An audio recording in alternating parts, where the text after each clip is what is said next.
Hello दोस्तों, आज हम लोग जानेंगे संख्या को पहचानना कि आखिर कौन संख्या भाज्य संख्या है, चाहे पूर्ण संख्या है, अभाज्य संख्या है। कारण कि आपको एग्जाम में एक श्रृंखला दे देगा संख्या का, उसमें पूछेगा कि इसमें पहचानिए कि कौन अभाज्य संख्या है। इसी चीज को हम लोग बेसिक तरीका से जानने वाले हैं ताकि आपको आगे चल के दिक्कत नहीं हो। तो चलिए जानते हैं। देखिए, एक नंबर में दिया हुआ है कि सम संख्या।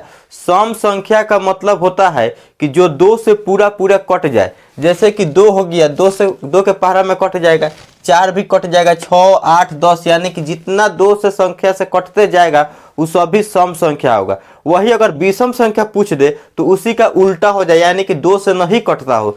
जैसे कि 1 हो गया, 3 हो गया, 5, 7, 9, इसी तरह से आगे चलते जाएगा। ये सभी दो से कटने वाला नहीं है। अब देखिए क्या है अभाज्य संख्या। अभाज्य संख्या का मतलब हुआ कि जो अपने यानी कि एक और अपने आप से कटता हो उसी को अभाज्य संख्या बोलते हैं। जैसे कि 2 हो गया, 2 1 के पहाड़ा में आएगा और चाहे 2 के पहाड़ा में आएगा। उसी तरह 3 हो गया, 1 के पहाड़ा में आएगा चाहे अपने आप यानी 3 के पहाड़ा में आएगा। उस सभी को अभाज्य संख्या बोलते हैं। माने कि जो एक से कटता हो चाहे अपने आप से कटता हो उसी को हम लोग अभाज्य संख्या बोलते हैं। अब देखिए क्या बोला है भाज्य संख्या।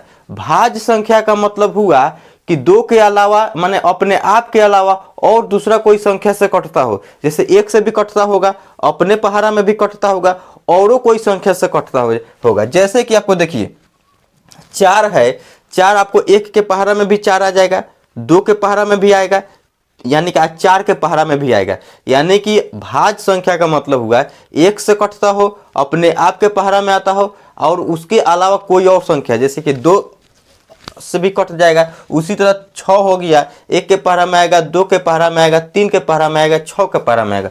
उसी तरह 8 हो गया। इस सभी को अभाज्य यानी भाज्य संख्या बोलते हैं। अब देखिए प्राकृत संख्या। प्राकृत संख्या और पूर्ण संख्या दोनों मतलब कि दोनों में डिफरेंट ज्यादा कुछ नहीं है। एक को जान लीजिएगा, दूसरा भी जान लीजिएगा। प्राकृत संख्या का मतलब हुआ 1 से लेके जितना संख्या जाएगा ना, 1, 2, 3, 4, 5, यानी कि 1, 2, 3, 4, 5, इस सब भी यानी कि प्राकृत संख्या होगा। वहीं अगर पूर्ण संख्या बोल देगा तो पूर्ण संख्या का मतलब एगो जीरो पहले यानी कि 0 से स्टार्ट कीजिएगा। प्राकृत संख्या पूछेगा तो 1 से स्टार्ट कीजिएगा सीरियली वाइज, 1, 2, 3, 4। और वही अगर पूर्ण संख्या पूछ देगा तो 0 से स्टार्ट कीजिएगा, 0, 1, 2, 3, 4, 5, यानी कि यह हो गया पूर्ण संख्या। तो उम्मीद करते हैं कि आप सभी लोगों की वीडियो समझ में आएगा। प्लीज वीडियो को लाइक कर दीजिएगा, चैनल को सब्सक्राइब कर दीजिएगा।